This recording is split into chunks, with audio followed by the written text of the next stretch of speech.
answer. And if you really want to learn more about this, I highly recommend you read Louise Hay's wonderful book, You Can Heal Your Life, where she gives the emotional blocks that are behind many physical ailments. You know, when I first started consulting with that book in my clinic, and I looked up physical complaints that my clients presented with, I was sceptical about the accuracy of Louise Hay's information in regard to my clients' emotional upsets and their bodily disorders. But time and time again, I've been amazed to find that the ailment or injury does have an emotional correlation that fits perfectly with the client's current situation or understanding. Please review the book for yourself. I think you'll be wonderfully surprised about how useful it is. Well, in my approach to psychology, I still needed a metaphor for us stoical and cynical Aussies. So I came up with my own unique theory. It's down to earth and easily understood. Unfortunately, I admit it's a tad unhygienic. It's the Dr. Janet Hall bucket of crap theory. That's right, I said bucket of crap theory. Now, some readers may not like the visuals, or heaven forbid the olfactories, of thinking about a bucket of crap. But some people who analyse will only listen when it's too late. It's meant to be a graphic metaphor to arrest even just a few people from their headlong rush into a nervous breakdown, marriage breakdown, staff revolution, or the sack. You see, the idea is that we're all walking around carrying an invisible bucket of crap. Some lucky people have been born with big buckets and they can hold a lot of stress and upset. And some of us have little tiny buckets which can't hold much.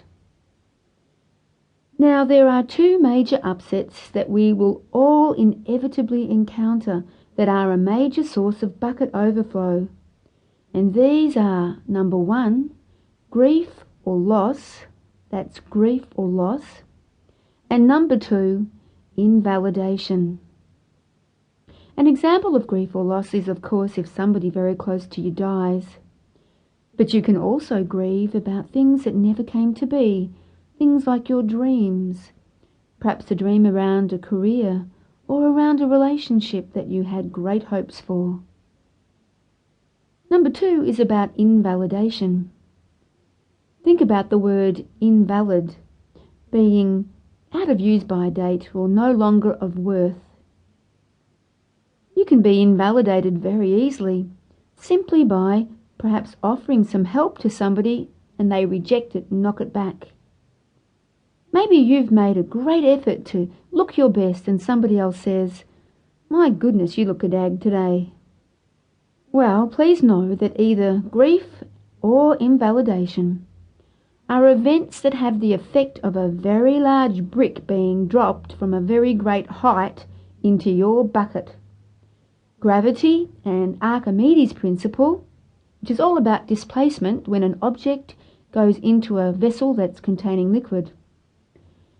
So gravity and Archimedes' principle take over and you will have a physical, emotional and mental negative reaction in your life and perhaps even a spiritual breakdown as well. Think of John, a 40-year-old management executive who sought help from my clinic.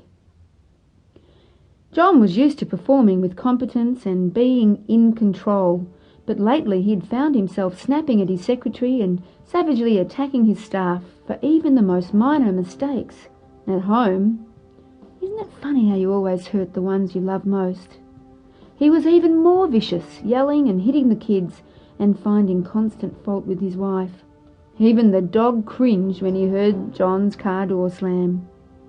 What was making John turn into Mr. Hyde?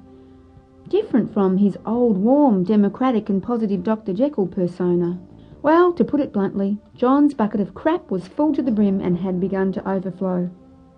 In John's case, the crap initially began to ooze as he was becoming increasingly irritable and explosive at home. By the time he'd come to counselling, his managing director had referred him to me with an ultimatum. Shape him up or we'll have to ship him out.